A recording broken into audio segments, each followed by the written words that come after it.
Hello મિત્રો, કેમ છો? આઈ હોપ બધા મજામાં છો. તો આજે તમારા માટે કંઈક નવો વિડીયો છે. તો આજે આપણે ક્યાં આવ્યા છે? ખેતરમાં. તો ખેતરમાં અલગ અલગ પ્રકારની જે ફાર્મિંગો કરવામાં આવે છે. તો આપણે જ્યારે ખેતર હોય ને આપણે ખેતરની અંદર પ્રવેશ કરીએ તો ત્યાં આપણને એક પ્રકારની ફાર્મિંગો નહીં જોવા મળે. અલગ અલગ પ્રકારની ફાર્મિંગો જોવા મળતી હોય. જેમ કે આપણે જોવા જઈએ તો પાછળના સાઈડે જે છે એ શું છે? ધાન છે. ઓકે, ડાંગર છે. પછી અહીંયા આપણે નીચેના સાઈડે જોઈએ, આ શું છે? ટામેટા છે. ને પછી આ સાઈડ આપણે જોઈએ તો આ શું છે? આ મરચાંની ફાર્મિંગ કરવામાં આવે છે. આ જે ન્યૂ પ્લાન્ટ છે. ઓકે, તો એના ઉપર હજુ નાના પ્લાન્ટ છે, હજુ ફૂલ આવવાના સ્ટાર્ટ થઈ ગયા છે અને જે નાની નાની મરચીઓ લાગવા માટે સ્ટાર્ટ થઈ ગઈ છે. તો આજે આપણે વિડીયો બનાવવાનો છે. એ બધા શું છે? આ જે પાડી છે અંદરના સાઈડ જે છે આખું ખેતર છે, એના અંદર આખા મરચાં કરવામાં આવેલા છે. પછી એના જે મેરે જે પાડી છે બધે શું છે? ટામેટા કરવામાં આવેલા છે. ઓકે, બધી સાઈડે. અને આ સાઈડે આપણે જોઈએ તો આ બધું શું છે? ડાંગર છે.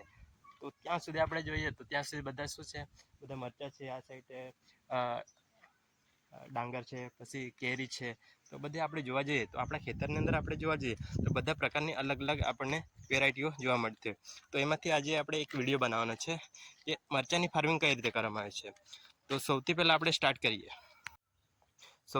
સ્ટાર્ટ કરીએ.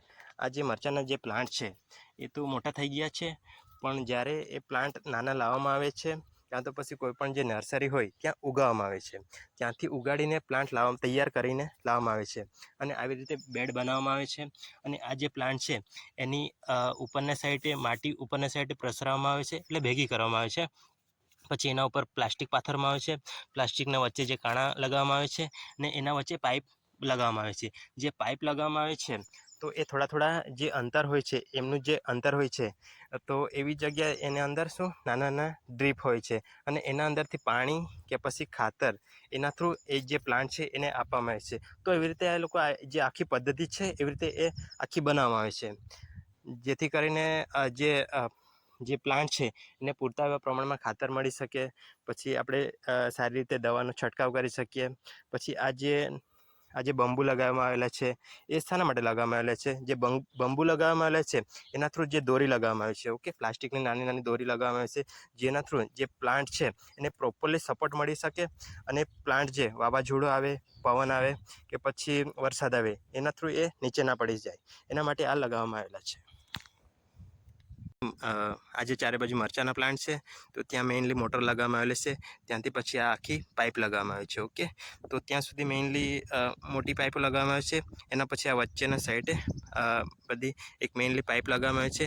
એના પછી નાની બધી જે પાઇપ છે એ બધી લગાવવામાં આવે છે અને પ્લાન્ટ સુધી પહોંચાડવામાં આવે છે.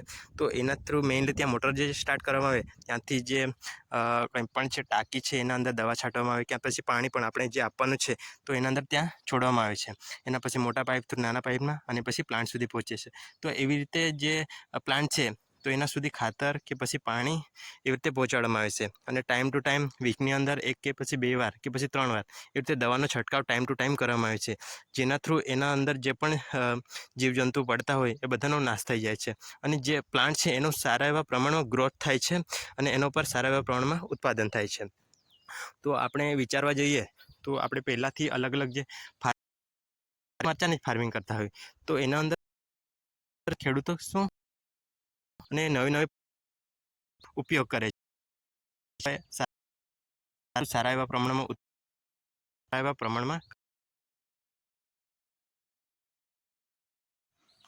તો દોસ્તો, આજે મરચાંની ફાર્મિંગ કઈ રીતે કરવામાં આવે છે તો એના વિશે મેં થોડી ઘણી જે માહિતી હતી એ તમારા જોડે પહોંચાડવા માટે ટ્રાય કર્યો છે.